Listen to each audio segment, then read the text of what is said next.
नमस्कार, जोहार। मैं मानसी गुप्ता हूं आपके साथ। आप देख रहे हैं न्यूज झारखंड। समय हो चला है झारखंड की खबरों को जानने का, उनसे अपडेटेड रहने का। तो चलिए जानते हैं सुबह से लेकर शाम तक की झारखंड की तमाम बड़ी खबरों को। उससे पहले अगर आप न्यूज झारखंड चैनल पर नए हैं तो प्लीज चैनल को सब्सक्राइब करके बेल आइकन प्रेस कर दीजिए, जिससे आपके पास झारखंड की हर एक छोटी बड़ी खबर का अपडेट पहुंचता रहे। चलिए शुरुआत करते हैं आज की पहली और बड़ी खबर से। झारखंड के 3 अमृत भारत स्टेशन का उद्घाटन, पीएम ने वर्चुअली की शुरुआत। 7.7 करोड़ की लागत से तैयार हुआ शंकरपुर स्टेशन। प्रधानमंत्री नरेंद्र मोदी ने आज झारखंड के 3 अमृत भारत स्टेशन का वीडियो कॉन्फ्रेंसिंग से उद्घाटन किया। इनमें खूंटी के गोविंदपुर रोड स्टेशन, साहिबगंज के राजमहल और देवघर के शंकरपुर स्टेशन शामिल हैं। गोविंदपुर रोड स्टेशन को 6.65 करोड़ रुपए, राजमहल स्टेशन को 7.3 करोड़ रुपए और शंकरपुर स्टेशन को 7.7 करोड़ रुपए की लागत से तैयार किया गया है। शंकरपुर स्टेशन को देवघर एम्स के नजदीकी रेलवे स्टेशन के रूप में शंकरपुर हॉल्ट को विकसित किया गया है। यात्रियों की सुविधा के लिए कई नए बदलाव किए गए हैं। Govindpur road railway station Hatia Rourkela line पर है। यह एकमात्र ऐसा स्टेशन है जो रांची, खूंटी और राउरकेला जैसे बड़े शहर को एक लाइन में जोड़ता है। रेलवे की ओर से बताया गया कि इस स्टेशन से वर्तमान में 3 एक्सप्रेस ट्रेन और 2 पैसेंजर ट्रेन गुजरती हैं। एक्सप्रेस ट्रेन में जम्मू तवी संबलपुर, एलएपी धनबाद और तपस्विनी एक्सप्रेस और पैसेंजर ट्रेन में हटिया राउरकेला और हटिया झारसुगुड़ा ट्रेन शामिल है। इस स्टेशन में 4 लाइन है। यहाँ पर नई स्टेशन बिल्डिंग, विस्तृत व सुविधाजनक प्रतीक्षालय, नई टिकट काउंटर, उच्च स्तरीय platform shed, foot over bridge, ramp और लिफ्ट, उन्नत प्रकाश व्यवस्था कर दी गई है। कोडरमा में ऑटो पिकअप में सीधी टक्कर, 2 की मौत, 7 लोग गंभीर रूप से घायल, सभी सदर अस्पताल में भर्ती। कोडरमा थाना क्षेत्र अंतर्गत कोडरमा जमुआ मेन रोड के लोकाई तालाब के पास सुबह करीब 6:30 बजे ऑटो और पिकअप की जोरदार टक्कर हो गई। इस टक्कर में 2 लोगों की मौत जबकि 7 लोग गंभीर रूप से घायल हो गए। मिली जानकारी के अनुसार झुमरी तिलैया के नरेश नगर से 7 लोग एक ऑटो पर सवार होकर डोमचांच की ओर जा रहे थे। इसी क्रम में लोकई तालाब के समीप विपरीत दिशा से आ रही एक पिकअप वैन से जोरदार टक्कर हो गई, जिसमें ऑटो पर सवार चालक समेत 9 लोग गंभीर रूप से घायल हो गए। घटना के बाद कोडरमा थाना पेट्रोलिंग पुलिस मौके पर पहुंची और घायलों को सदर अस्पताल पहुंचाया। कोडरमा सदर अस्पताल में इलाज के दौरान चिकित्सकों ने एक महिला और एक पुरुष को मृत घोषित कर दिया। मृतकों की पहचान तिलैया थाना क्षेत्र के नरेश नगर निवासी 35 वर्षीय मुकेश कुमार और 36 वर्षीय चंदा देवी पति रवि भुइया के रूप में हुई है। झारखंड कैबिनेट की बैठक शुरू आज। हेमंत सोरेन सरकार कई अहम प्रस्तावों पर लगाएगी मुहर। मुख्यमंत्री हेमंत सोरेन की अध्यक्षता में झारखंड कैबिनेट की बैठक आज शाम 4 बजे से प्रोजेक्ट भवन में हो रही है। इस बैठक में झारखंड स्टेट यूनिवर्सिटी बिल का प्रस्ताव आने की संभावना है। इसके तहत विश्वविद्यालयों के लिए एक कॉमन एक्ट लाया जाना है। इसके जरिए सारे विश्वविद्यालयों का संचालन होगा। 1976 के बाद अब झारखंड का अपना पूर्ण एक्ट होगा। इसमें कई बदलाव किए गए हैं, हालांकि इस पर अभी अंतिम मुहर लगनी बाकी है। ड्राफ्ट के तहत अब विश्वविद्यालय के कुलपति व प्रति कुलपति की नियुक्ति 5 वर्ष के लिए या फिर उम्र सीमा 70 वर्ष के तहत की जाएगी। सर्च कमेटी के माध्यम से होगी नियुक्ति। कुलपति और प्रतिकुलपति की नियुक्ति राज्यपाल सर्च कमेटी के माध्यम से करेंगे। कुलपति को सलाह देने के लिए अब एक एडवाइजरी कमेटी होगी। इसके अलावा झारखंड कैबिनेट में कई अन्य महत्वपूर्ण प्रस्ताव भी आएंगे। झारखंड में 7 जून तक मानसून की एंट्री। आज भी तेज हवा के साथ बारिश का ऑरेंज अलर्ट जारी। रांची में 27 मई तक हर दिन बारिश। झारखंड में हो रहे बेमौसम बारिश से लोगों को राहत तो मिल रही है, लेकिन जान माल का भी नुकसान हो रहा है। बुधवार को हुए बारिश और इस दौरान गिरे आकाशीय बिजली ने 2 लोगों की जान ले ली। मौसम विभाग ने आज राज्य के 8 जिले में भारी बारिश की चेतावनी जारी की है। वहीं राजधानी रांची में दोपहर बाद से ही मौसम बदल गया। मौसम विभाग ने आज देवघर, गिरिडीह, जामताड़ा, धनबाद, हजारीबाग, कोडरमा और रांची के कुछ हिस्सों से मध्यम से भारी बारिश की संभावना जताई है। मौसम विज्ञान केंद्र के वैज्ञानिक अभिषेक आनंद के अनुसार आज कई इलाकों में आंधी के साथ वज्रपात और बारिश होने की संभावना है। वज्रपात की घटनाओं के बीच मौसम विभाग ने मानसून के प्रवेश को लेकर बड़ी घोषणा की है। मौसम वैज्ञानिक अभिषेक आनंद ने बताया कि इस बार झारखंड में मानसून अच्छा रहेगा। केरल में 25 से 27 मई के बीच मानसून प्रवेश करेगा। झारखंड में 7 जून को आने की संभावना है। एक सप्ताह के अंदर पूरे राज्य में मानसून छा जाएगा। वहीं प्रदेश में बारिश की संभावनाओं को लेकर बताया कि आज तो बारिश होने के आसार हैं ही। 23 मई को 40 से 50 किलोमीटर की रफ्तार से तेज हवा चलने और वज्रपात की संभावना है। 25 मई को मध्यम दर्जे की बारिश के साथ वज्रपात हो सकती है। 26 से 27 मई को राज्य के कुछ स्थानों पर बारिश की संभावना है। रांची में 27 मई तक हर दिन बारिश हो सकती है। लगातार हो रही बारिश और इस दौरान हुए वज्रपात की वजह से पिछले 5 दिनों में रांची सहित राज्य के विभिन्न हिस्सों में वज्रपात से लगभग 21 लोगों की जान चली गई। वहीं लगभग 31 लोग जख्मी हो गए। मरने वालों की संख्या इससे भी अधिक है। झारखंड में सुधा दूध के दाम में बढ़ोतरी, अब इतने रुपए में मिलेगा प्रति लीटर। झारखंड के लोगों को अब दूध के लिए ज्यादा पैसे चुकाने होंगे। सुधा डेयरी ने दूध की कीमतों में प्रति लीटर 2 रुपए की बढ़ोतरी कर दी है। अगर कोई रोज 1 लीटर दूध लेता है तो उसका मासिक खर्च 60 रुपए तक बढ़ जाएगा। नई दरें 22 मई से लागू हो गई हैं। टोंड दूध पहले 51 रुपए था, अब 53 रुपए प्रति लीटर। शक्ति दूध पहले 58, अब 60 रुपए प्रति लीटर। गोल्ड दूध पहले 63, अब 65 रुपए प्रति लीटर। चाय स्पेशल व डबल टोन दूध अब 49 रुपए प्रति लीटर। डिलाइट दूध अब 63 रुपए प्रति लीटर। 2 लीटर के पैक पर अब 124 रुपए। सभी आधे लीटर पैक में 1 रुपए की बढ़ोतरी की गई है। सिर्फ 200 ml के डबल टोन दूध की कीमत में कोई बदलाव नहीं हुआ है। ये पैक छात्रों और आम उपभोक्ताओं के लिए पहले की तरह 10 रुपए में मिलेगा। सभी आधे लीटर पैक में 1 रुपए की बढ़ोतरी की गई है। सिर्फ 200 ml के डबल टोन दूध की कीमत में कोई बदलाव नहीं हुआ है। ये पैक छात्रों और आम उपभोक्ताओं के लिए पहले की तरह 10 रुपए में मिलेगा। सुधा डेयरी के अधिकारियों के मुताबिक पशु चारा, ट्रांसपोर्ट और अन्य खर्चों में बढ़ोतरी के कारण ये फैसला लिया गया है। दूध उत्पादक किसान भी कीमत बढ़ाने की मांग कर रहे थे। इससे किसानों को भी दूध का बेहतर दाम मिलेगा। सुधा के दही, लस्सी, पनीर, पेड़ा और घी जैसे अन्य उत्पादों की कीमतों में कोई बदलाव नहीं किया गया है। हजारीबाग अवैध कोयला खदान में 3 लोग लापता, खोजबीन जारी। केरेडारी थाना क्षेत्र के कंडाबेर और बरियातू सीमावर्ती क्षेत्र स्थित खावा जंगल के नदी तट पर वर्षों से अवैध रूप से एक अंडरग्राउंड कोयला खदान संचालित हो रहा है। बुधवार दोपहर इस खदान में 3 लोग लापता हो गए। घटना करीब 3 बजे की है, जब अचानक तेज बारिश शुरू हो गई। बारिश का पानी जंगल और पहाड़ियों से बहता हुआ खदान में भर गया, जिससे खदान में काम कर रहे 3 लोग फंस गए। 21 घंटे से ज्यादा समय बीत चुके हैं, लेकिन अब तक उनका कुछ पता नहीं चल पाया है।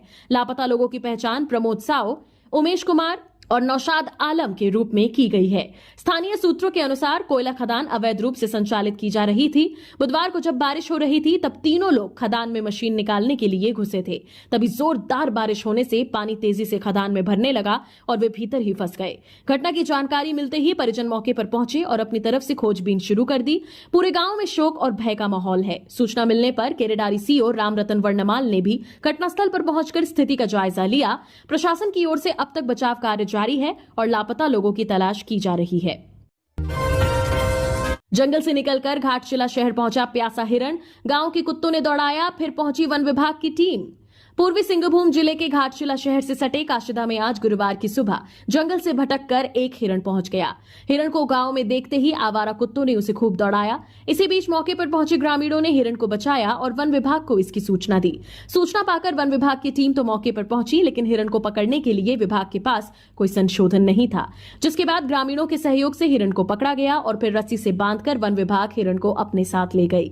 हिरण को जमशेदपुर स्थित टाटा चिड़ियाघर ले जाया गया। हिरण जख्मी भी हो गया है। वन विभाग द्वारा इसका इलाज कराया जाएगा। ग्रामीणों का कहना है कि हिरण प्यासा था और पानी की तलाश में जंगल से बाहर आ गया होगा। गर्मी के कारण जंगलों के झरने और अन्य जलाशय सूख गए हैं, जिसके कारण जंगली जानवर अपनी प्यास बुझाने के लिए इधर उधर भटक रहे हैं। चाकुलिया धाल भूमगढ़ सड़क पर हादसा, घर में घुसा आलू लदा ट्रक, ड्राइवर और खलासी फरार। झारखंड के पूर्वी सिंहभूम से एक बड़ी खबर सामने आई है। यहाँ पूर्वी सिंहभूम के चाकुलिया धाल भूमगढ़ मुख्य सड़क पर एक आलू लदा ट्रक घर में घुस गया। घटना अंधारिया गांव की है, जो गुरुवार की सुबह लगभग 3 बजे हुई। जानकारी के अनुसार आलू लदा ट्रक सड़क के किनारे लगे बिजली के खंभे को तोड़ते हुए घर में घुस गया। इस घटना में राम साई टुडू और किशन हेम्ब्रम का घर बुरी तरह से क्षतिग्रस्त हो गया। ट्रक पश्चिम बंगाल से आलू लेकर जमशेदपुर की ओर जा रहा था। अगली सुबह जब घटना हुई उस वक्त राम साई टुडू अपने परिवार के साथ घर पर ही सो रहे थे। गनीमत रही कि इस घटना में वे परिवार समेत बाल बाल बच गए। घटना के बाद से ही ट्रक का चालक और खलासी दोनों फरार हैं। घटना की स्थिति को देखकर ये अंदाजा लगाया जा रहा है कि हादसे में चालक को गंभीर चोटें आई होंगी। दुर्घटना में आलू लदा वाहन बुरी तरह क्षतिग्रस्त हो गया। धनबाद में बनेगा शिबू साहिब नेचुरल पार्क, 4.60 एकड़ वन भूमि चिन्हित। झारखंड सरकार ने धनबाद के तिलातांड में शिबू साहिब नेचुरल पार्क बनाने का निर्णय लिया है। यह पार्क सीएम हेमंत सोरेन के पिता दिशोम गुरु शिबू सोरेन और आंदोलन के दिनों में उनके सहयोगी रहे तिलाताड़ गांव निवासी स्वर्गीय साहेब राम मांझी के नाम पर बनाया जाएगा। इस पार्क का निर्माण लगभग 21 एकड़ जमीन पर तिलाताड़ मौजा में किया जाएगा। सरकार ने इसकी कवायद शुरू कर दी है। यह पार्क फूलों की महक, औषधीय पौधों की शुद्धता और आधुनिक सुविधाओं से सजा होगा, जो न केवल पर्यावरण का संदेश देगा बल्कि स्थानीय युवाओं के लिए रोजगार और विकास का नया रास्ता भी खोलेगा। इस पार्क में झारखंड के संघर्ष, संस्कृति और सम्मान की झलक दिखाई देगी। दिशोम गुरु शिबू सोरेन और आंदोलनकारी साहेब राम मांझी का गहरा नाता रहा है। इस संबंध में झामुमो नेता रतिलाल टुडू ने कहा कि आंदोलन के दिनों में गुरुजी तिलातान के स्वर्गीय साहेब राम मांझी के घर रहते थे। उनके साथ मिलकर सामाजिक कार्यों व आंदोलनों की रणनीति बनाते थे। स्वर्गीय साहेब राम मांझी सोनोत संताल समाज के नेता थे। झामुमो नेता ने बताया कि पार्क के निर्माण में स्वर्गीय साहेब राम मांझी की भी जमीन जाएगी, जिस पर उनके पुत्रों ने एनओसी दे दिया है। बारिश से मानगो पुल पर लगा अव्यवस्था का जाम। प्रसव पीड़ा से तड़पती महिला ने एम्बुलेंस में दिया बच्ची को जन्म। जमशेदपुर में बुधवार शाम बारिश के कारण मानगो पुल पर भीषण जाम लगा। इस दौरान मानगो ब्रिज पर अव्यवस्था का जाम देखा गया। देर शाम करीब 7:30 बजे से लेकर रात 11 बजे तक नए और पुराने दोनों ब्रिज पर सैकड़ों वाहन जाम में फंसे रहे। इससे मानगो गोल चक्कर से साकची, भुइयाडीह, मानगो और मरीन ड्राइव जाने वाले रास्ते में घंटों जाम लगा रहा। किसी को भी निकलने तक की जगह नहीं मिल रही थी। इस दौरान जाम में कई एम्बुलेंस भी फंसी रहीं। ऐसे में डुमरिया सीएचसी से एम्बुलेंस से आ रही गर्भवती कोवाली की माला रानी भगत भी जाम में फंसे होने के कारण प्रसव पीड़ा से तड़पती रही। इस दौरान NH 33 बाली गुमा के आसपास उसने एम्बुलेंस में बेटी को जन्म दे दिया। इसके बाद एम्बुलेंस आगे बढ़ी तो मानगो पुल पर एम्बुलेंस जाम में फंस गई। आम लोगों की मदद से जैसे तैसे कर एम्बुलेंस को जाम से बाहर निकाला गया। इसके बाद महिला को फौरन MGM अस्पताल भेजा गया। वित्त रहित संस्थानों को मिल सकता है तोहफा। मुख्यमंत्री हेमंत सोरेन की अध्यक्षता में आज हो रही कैबिनेट की बैठक में वित्त रहित संस्थानों को तोहफा मिल सकता है। उनकी 75% अनुदान बढ़ोतरी पर मुहर लग सकती है। इसका फायदा संस्थानों को 2025-26 के अनुदान से मिल सकेगा। वहीं गैर सरकारी अनुदानित संस्थानों के छात्र छात्राओं को पोशाक और पाठ्य पुस्तक देने पर मुहर लग सकती है। सरकार साइकिल देने पर भी विचार कर सकती है। आउटसोर्स पर कार्यरत कर्मियों के लिए बनी नई नियमावली भी मंजूर हो सकती है। कैबिनेट की बैठक में वित्त, गृह, उच्च शिक्षा, आउटसोर्स पर कार्यरत कर्मियों के लिए बनी नई नियमावली भी मंजूर हो सकती है। कैबिनेट की बैठक में वित्त, गृह, उच्च शिक्षा, स्वास्थ्य समेत अन्य विभागों के प्रस्तावों पर भी सहमति बन सकती है। कुएं में गिरने से आंगनबाड़ी सेविका की दर्दनाक मौत। रामगढ़ जिले के गोला थाना क्षेत्र अंतर्गत चोकाद पंचायत के चक्रवाली गांव में एक दर्दनाक हादसे में आंगनबाड़ी सेविका ललिता देवी की मौत हो गई। बताया जा रहा है कि ललिता देवी शौच के लिए घर से बाहर निकली थीं। इसी दौरान पैर फिसलने से वह अपने ही घर के पास स्थित कुएं में गिर गईं। काफी देर तक जब वह घर नहीं लौटी तो उनके पति जयप्रकाश प्रसाद और बच्चों ने खोजबीन शुरू की। जब कोई सुराग नहीं मिला तो कुएं में झांका गया, जहां उनका शव दिखाई दिया। ग्रामीणों की मदद से शव को कुएं से बाहर निकाला गया। तुरंत सामुदायिक स्वास्थ्य केंद्र गोला ले जाया गया, जहां चिकित्सकों ने उन्हें मृत घोषित कर दिया। ललिता देवी चक्रवाली आंगनबाड़ी केंद्र में सेविका के पद पर कार्यरत थीं और अपने व्यवहार के लिए गांव में जानी जाती थीं। बुधवार को उनका अंतिम संस्कार स्थानीय शमशान घाट पर किया गया। परिवार में पति के अलावा 2 पुत्र और 1 पुत्री है। मां की असामयिक मृत्यु से पूरे परिवार का रो रो कर बुरा हाल है। वहीं गांव में भी शोक की लहर है। 5 स्टार होटल खोलना हो या शराब की दुकान, झारखंड में लेनी होगी ग्राम सभा की सहमति। झारखंड में 50% आदिवासी बहुल क्षेत्रों में शराब दुकान, रेस्टोरेंट और होटल खोलने के लिए ग्राम सभा से सहमति लेनी होगी, चाहे वह 5 स्टार होटल हो या फिर इंटरनेशनल होटल। इसके लिए ग्राम सभा की सहमति अनिवार्य रूप से लेनी होगी। यह निर्णय बुधवार को मुख्यमंत्री हेमंत सोरेन की अध्यक्षता में आयोजित जनजातीय परामर्शदात्री परिषद की बैठक में आदिवासी बहुल क्षेत्रों की ग्राम सभाओं को सशक्त बनाने के लिए लिया गया। बैठक में झारखंड के पर्यटन विभाग के द्वारा अंतर्राष्ट्रीय महत्व, राष्ट्रीय महत्व, धार्मिक मान्यता के स्थल को छोड़कर घोषित हो तो शराब दुकान खोली जा सकेगी। इन क्षेत्रों के पर्यटन को बढ़ावा देने, राजस्व हित और अवैध मदिरा पर नियंत्रण के उद्देश्य से खुदरा शराब दुकानों, होटल, बार, क्लब की बंदोबस्ती का निर्णय लिया गया है। सदस्यों ने आदिवासी बहुल क्षेत्रों में दुकानों का संचालन का अधिकार आदिवासियों को देने का मामला उठाया। इस पर अंतिम निर्णय नहीं हो सका है। बैठक में आदिवासियों की जमीन खरीद बिक्री को लेकर थाने की बाध्यता पर भी चर्चा हुई। विधायक स्टीफन मरांडी ने बताया कि जमीन खरीद बिक्री के लिए राजस्व थाना माना जाए या फिर पुलिस थाना, इस पर कानूनी राय लेने का निर्णय लिया गया। तूफान और ओलों में फंसी इंडिगो फ्लाइट, सांसद ने कहा लगा मौत आ गई। दिल्ली से श्रीनगर जा रही इंडिगो एयरलाइंस की फ्लाइट 6E2142 बुधवार शाम अचानक खराब मौसम की चपेट में आ गई। रास्ते में तेज बारिश और ओलावृष्टि के कारण विमान को जोरदार झटके लगे, जिससे इसके आगे का हिस्सा नोज कोन क्षतिग्रस्त हो गया। इस अप्रत्याशित घटना से विमान में सवार यात्रियों में अफरा तफरी मच गई। इस फ्लाइट में तृणमूल कांग्रेस के कई सांसद भी सवार थे, जिनमें डेरेक ओब्रायन, नदीमुल हक, सागरिका घोष, मानस भुइया और ममता ठाकुर शामिल थे। सांसदों का यह दल दिल्ली से जम्मू कश्मीर के पुंछ जिले की यात्रा पर था। घटना के बाद विमान को सुरक्षित रूप से श्रीनगर एयरपोर्ट पर उतार लिया गया और सभी यात्री सकुशल हैं। हादसे के बाद टीएमसी सांसद सागरिका घोष ने अनुभव साझा करते हुए बताया कि फ्लाइट के दौरान हालत बेहद भयावह थे। उन्होंने कहा, विमान में चीख पुकार मच गई थी, लोग दुआ कर रहे थे, कई तो रोने लगे। ऐसा लग रहा था मानो हम सबकी जिंदगी खत्म होने वाली है।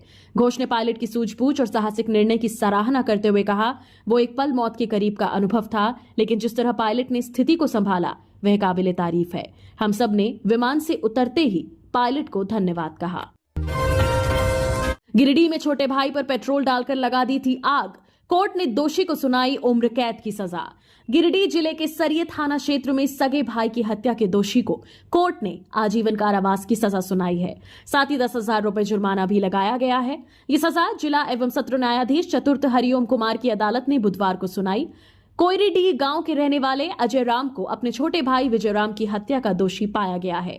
कोर्ट में साबित हुआ कि 20 सितंबर 2023 को अपने भाई विजय पर पेट्रोल डालकर आग लगा दी थी, जिससे वह बुरी तरह झुलस गया। इलाज के दौरान विजय की मौत हो गई। मृतक की पत्नी की शिकायत पर सरिये थाना में एफआईआर दर्ज की गई थी। उन्होंने बताया कि अजय और विजय दोनों सगे भाई थे और मिलकर पेट्रोल डीजल का व्यवसाय करते थे। बाद में घर और दुकान दोनों का बंटवारा कर लिया गया। दोनों की दुकानें अगल बगल थीं। घटना के दिन एक ग्राहक पेट्रोल लेने आया था। इसी बात पर अजय ने पहले झगड़ा किया और फिर पत्नी ज्योति देवी के साथ मिलकर विजय पर पेट्रोल डालकर आग लगा दी। अजय राम के वकील ने कोर्ट से न्यूनतम सजा देने की अपील की, ये कहते हुए कि उस पर पहले कोई आपराधिक मामला नहीं है, लेकिन सरकारी वकील ने इसे जघन्य अपराध बताया और सख्त सजा की मांग दी। दोनों पक्षों की दलीलों को सुनने के बाद कोर्ट ने उम्र कैद की सजा सुना दी। नक्सल हिंसा में शहीद और घायल पुलिसकर्मियों के लिए 4.50 करोड़ आवंटित। झारखंड सरकार ने नक्सल और असामाजिक तत्वों की हिंसा में शहीद या गंभीर रूप से घायल हुए पुलिसकर्मियों और सुरक्षा बलों के लिए एक महत्वपूर्ण निर्णय लिया है।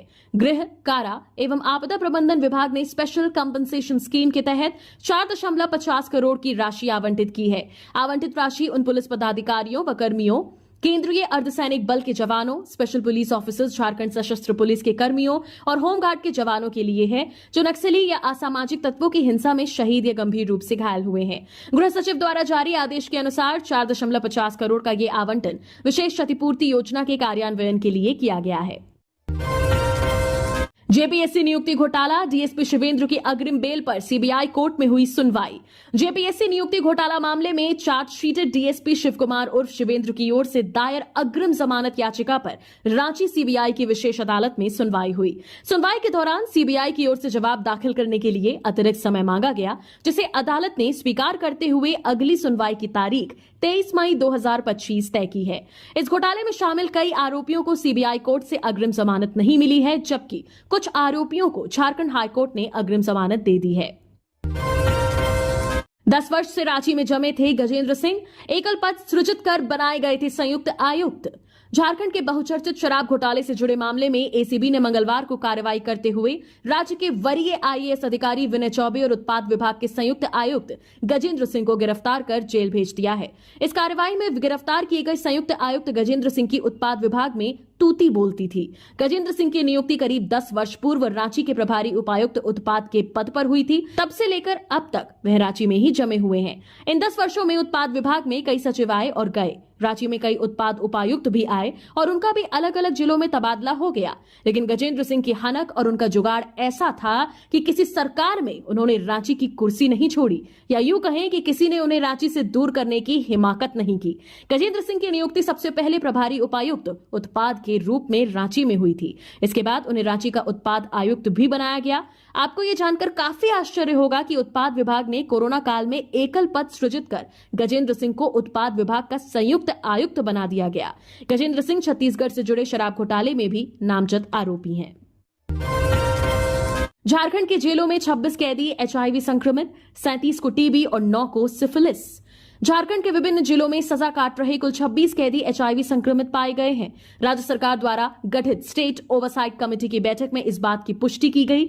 झारखंड राज्य एचआईवी नियंत्रण समिति के परियोजना निदेशक अबू इमरान की अध्यक्षता में कल बुधवार को समीक्षा बैठक हुई। इसमें राज्य के जेलों में एचआईवी और टीबी की रोकथाम और बचाव के लिए संचालित कार्यक्रमों के आंकड़ों पर चर्चा की गई। साल 2024-25 में राज्य के जेलों के कुल 37,702 कैदियों की एचआईवी जांच की गई थी, जिसमें से 26 की रिपोर्ट पॉजिटिव आई है। वहीं कुल 11,957 कैदियों की सिफिलिस की भी जांच की गई, जिसमें 9 कैदी सिफिलिस से संक्रमित पाए गए। इसके अलावा 3 कैदी हेपेटाइटिस संक्रमित पाए गए हैं। सभी संक्रमितों को निकटवर्ती एआरटी केंद्र से लिंक कर उपचार की सुविधा उपलब्ध कराई जा रही है। जेएससीए ने all India Uttarakhand gold cup ODI tournament के लिए 15 खिलाड़ियों की टीम का ऐलान किया। झारखंड राज्य क्रिकेट संघ जेएससीए ने आगामी all India Uttarakhand gold cup cricket tournament ODI के लिए 15 सदस्यीय झारखंड टीम की घोषणा की है। यह प्रतिष्ठित 50 ओवर का सफेद गेंद टूर्नामेंट 23 मई से 8 जून 2025 तक उत्तराखंड के विभिन्न स्थानों पर आयोजित किया जाएगा, जिसमें देश भर से कुल 16 टीमें भाग लेंगी। टीमें 4 समूहों में विभाजित की गई हैं। झारखंड टीम को ग्रुप स्टेज में मुंबई, पंजाब और त्रिपुरा के साथ रखा गया है। टीम का पहला मुकाबला 29 मई 2025 को मुंबई के खिलाफ खेला जाएगा। झारखंड टीम की जानकारी कप्तानी की जिम्मेदारी साहिल राज को सौंपी गई है, जबकि राजनदीप सिंह उपकप्तान होंगे। टीम में 2 विकेटकीपर अरविंद कुमार और पंकज कुमार को शामिल किया गया है। झारखंड की आफरीन रुखसार बनी डॉक्टर फार्म की स्टेट टॉपर। लेखन में भी दर्ज की नई उपलब्धियां। झारखंड राज्य के फार्मेसी विद्यार्थियों के लिए 19 मई का दिन खास रहा, जब 2022-25 सत्र के डिप्लोमा इन फार्मेसी का फाइनल रिजल्ट जारी किया गया। इसी के साथ 2021-23 सत्र के विद्यार्थियों के लिए मार्कशीट भी हाल ही में जारी की गई। इस परीक्षा में सिमडेगा जिले के ठेठई टांगर गांव की रहने वाली आफरीन रुखसार ने राज्य भर में टॉप कर एक मिसाल कायम की। आफरीन ने Dhanvantari college of pharmacy Ormanjhi Ranchi से डी फार्म की पढ़ाई पूरी की है और परीक्षा में कुल 1100 अंकों में से 811 अंक प्राप्त कर झारखंड स्टेट टॉपर बनने का गौरव हासिल किया। इस उपलब्धि ने न सिर्फ सिमडेगा जिले को गौरवान्वित किया है, बल्कि झारखंड के शिक्षा जगत में भी एक नया कीर्तिमान जोड़ा है। आफरीन की शिक्षा यात्रा ठेठई टांगर के सरस्वती शिशु विद्या मंदिर से शुरू हुई। बाद में उन्होंने उर्सुलाइन कॉन्वेंट बालिका उच्च विद्यालय जामपानी से मैट्रिक की परीक्षा दी, जिसमें वह अपने स्कूल की दूसरी टॉपर बनी और प्रतिभा सम्मान से नवाजी गईं। इंटरमीडिएट की पढ़ाई उन्होंने सेंट मेरीज इंटर कॉलेज सामटोली से विज्ञान संकाय में पूरी की, जबकि स्नातक की डिग्री संत जेवियर्स कॉलेज सिमडेगा से अंग्रेजी साहित्य में प्राप्त की। पढ़ाई के साथ साथ आफरीन लेखन के क्षेत्र में भी सक्रिय हैं। गोड्डा में बैंक कर्मचारी बनकर ठगी, लोन के नाम पर 93,000 रुपए अकाउंट से निकाला, नगर थाने में शिकायत दर्ज। गोड्डा जिले में साइबर ठगों ने एक युवक से लोन के नाम पर 93,600 रुपए की ठगी कर ली। नगर थाना क्षेत्र के बड़ौना निवासी सूरज राउत को बैंक के कर्मचारी बनकर कॉल किया गया। ठगों ने सूरज को बताया कि उनका लोन पास हुआ है। सूरज ने 2,90,000 रुपए का लोन मंजूर होने की बात बताई। उन्होंने वेरिफिकेशन के नाम पर सूरज से उनकी व्यक्तिगत जानकारी, पीड़ित की मां का नाम, जन्मतिथि और आधार कार्ड की जानकारी ली। साथ ही उनकी मुर्गी की दुकान का जिक्र कर विश्वास जीता।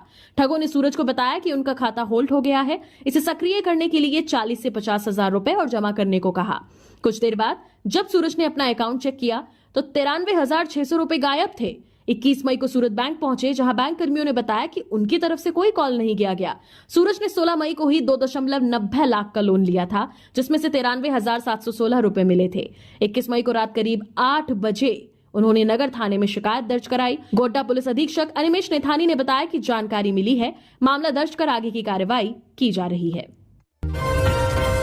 झारखंड शराब घोटाला, एसीबी की एफआईआर ने खोली पूरी कहानी। नकली डॉक्यूमेंट देकर किया घोटाला, बैंक ने अलर्ट भी किया, अधिकारियों ने किया नजरअंदाज।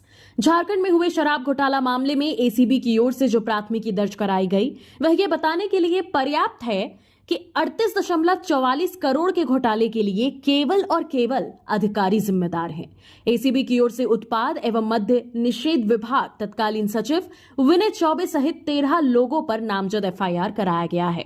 एफआईआर में जिस तरह की बात बताई गई है, उससे तो ये साफ होता है कि अधिकारियों ने जानबूझकर इस करोड़ों के घोटाले को होने दिया है। दर्ज प्राथमिकी में घोटाले की परत खोलकर रख दी गई है। बताया गया है कि 2 प्लेसमेंट एजेंसियों की फर्जी बैंक गारंटी की अधिकारियों ने जांच तक नहीं की, जिसकी वजह से 38.44 करोड़ का शराब घोटाला हुआ।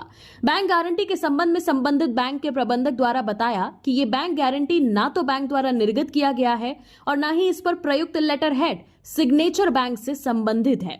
इसके बाद भी इन प्लेसमेंट एजेंसियों पर कार्रवाई नहीं की गई। एसीबी की प्रारंभिक जांच में यह बात सामने आई है कि उक्त दोनों प्लेसमेंट एजेंसियों ने वर्ष 2023 से ही फर्जी बैंक गारंटी दे उत्पाद एवं मद्य निषेध विभाग के पदाधिकारियों कर्मियों की मिली भगत से साजिश रचते हुए लगातार कार्य किया। MLA Shweta Singh case, chief election officer से मिले बीजेपी नेता, 2 पैन कार्ड और 4 वोटर कार्ड लेकर सौंपा ज्ञापन, बोले पूरी जांच हो। बोकारो विधायक श्वेता सिंह पर लगाए गए आरोपों को लेकर राज्य का सियासी पारा चढ़ा हुआ है। भारतीय जनता पार्टी का एक प्रतिनिधिमंडल राज्य के मुख्य निर्वाचन पदाधिकारी सीईओ से मिला और बोकारो की कांग्रेस विधायक श्वेता सिंह के खिलाफ एक ज्ञापन सौंपा। भाजपा ने आरोप लगाया कि श्वेता सिंह ने 2019 विधानसभा चुनाव में नामांकन दाखिल करते समय शपथ पत्र में कई अहम जानकारियां छुपाई थी, जो जनप्रतिनिधित्व अधिनियम का उल्लंघन है। ज्ञापन में भाजपा ने आरोप लगाया है कि श्वेता सिंह ने नामांकन पत्र भरते समय बीएसएल द्वारा आवंटित आवास का नो ड्यूज सर्टिफिकेट नहीं संलग्न किया। इसके बावजूद उन्होंने शपथ पत्र में गलत जानकारी देते हुए सरकारी बकाया वाले कॉलम में NA यानी नॉट एप्लीकेबल लिखा, जबकि हकीकत यह है कि उनके ऊपर वर्ष 2022 से ही बीएसएल आवास का बकाया है। इसके अलावा भाजपा का आरोप है कि श्वेता सिंह के पास 4 वोटर आईडी कार्ड और 2 पैन कार्ड हैं। प्रतिनिधिमंडल ने चुनाव आयोग को इन सभी दस्तावेजों की जानकारी भी उपलब्ध कराई है। प्रतिनिधिमंडल में शामिल भाजपा नेताओं ने मांग की कि इन सभी मामलों की उच्च स्तरीय जांच होनी चाहिए ताकि सत्य सामने आ सके। उन्होंने कहा कि यदि जांच में आरोप सही पाए जाते हैं तो चुनाव आयोग को श्वेता सिंह की सदस्यता रद्द करनी चाहिए। 300 दवाओं पर क्यूआर कोड अनिवार्य, पेन किलर, शुगर और बुखार जैसी दवाएं भी बगैर क्यूआर बेचने पर लगी रोक। झारखंड में नकली दवाइयों के बढ़ते कारोबार पर अब सरकार ने कड़ा प्रहार किया है। स्वास्थ्य मंत्री डॉक्टर इरफान अंसारी ने स्पष्ट किया कि जनता के स्वास्थ्य से खिलवाड़ करने वालों को बख्शा नहीं जाएगा, चाहे वो दवा माफिया हो या भ्रष्ट अधिकारी। सरकार ने बड़ी पहल करते हुए 300 महत्वपूर्ण दवाओं के लिए क्यूआर कोड अनिवार्य किया है। अब पेन किलर, बुखार की दवा, प्लेटलेट बढ़ाने वाली दवाएं, शुगर व थायराइड की दवाएं, गर्भ निरोधक व विटामिन सप्लीमेंट्स जैसी प्रमुख दवाएं क्यूआर कोड के बिना नहीं बिकेंगी। ये कोड हर दवा की असली पहचान, निर्माता, बैच नंबर, मैन्युफैक्चरिंग व एक्सपायरी तारीख की जानकारी देगा, जिससे नकली दवा की पहचान तुरंत हो सके। मंत्री ने कहा कि काफी नकली दवाएं बाजार में आ गई हैं, ऐसे में इसकी पहचान के लिए अब क्यूआर कोड अनिवार्य किया गया है। ये नकली और असली दवा के बीच की दीवार बनेगी। साथ ही उन्होंने दवा दुकानदारों को अंतिम चेतावनी देते हुए कहा कि अगर दुकान में बिना रजिस्ट्रेशन की दवा मिली तो तत्काल दुकान सील कर दी जाएगी। झारखंड के मुख्य सचिव सहित इन राज्यों को सुप्रीम कोर्ट का नोटिस। सुप्रीम कोर्ट ने बुधवार को हाई कोर्टों के सेवानिवृत्त न्यायाधीशों के लिए चिकित्सा सुविधाओं और अन्य भत्तों के संबंध में आदेशों का पालन न करने के लिए दिल्ली, छत्तीसगढ़, झारखंड, महाराष्ट्र, तेलंगाना और बंगाल के मुख्य सचिवों को अवमानना नोटिस जारी किया। जस्टिस अभय एस ओका और जस्टिस उज्जवल भुइयां की पीठ ने कहा कि इन राज्यों ने 18 फरवरी को जारी निर्देशों का पालन नहीं किया है। पीठ ने स्पष्ट किया, छत्तीसगढ़, झारखंड, महाराष्ट्र, तेलंगाना, बंगाल और दिल्ली ने इस न्यायालय द्वारा जारी सभी निर्देशों का पालन नहीं किया है। उपरोक्त राज्यों के मुख्य सचिवों को नोटिस जारी किया जाए, जिसमें उनसे ये बताने के लिए कहा जाए कि अदालत की अवमानना के तहत इन राज्यों के खिलाफ कार्रवाई क्यों नहीं की जानी चाहिए। मामले की अगली सुनवाई 25 जुलाई को निर्धारित की गई है। शीर्ष कोर्ट ने यह भी कहा कि मुख्य सचिवों की व्यक्तिगत उपस्थिति की आवश्यकता नहीं है, बशर्ते कि एक जिम्मेदार IAS अधिकारी व्यक्तिगत या वर्चुअल रूप से उपस्थित रहे।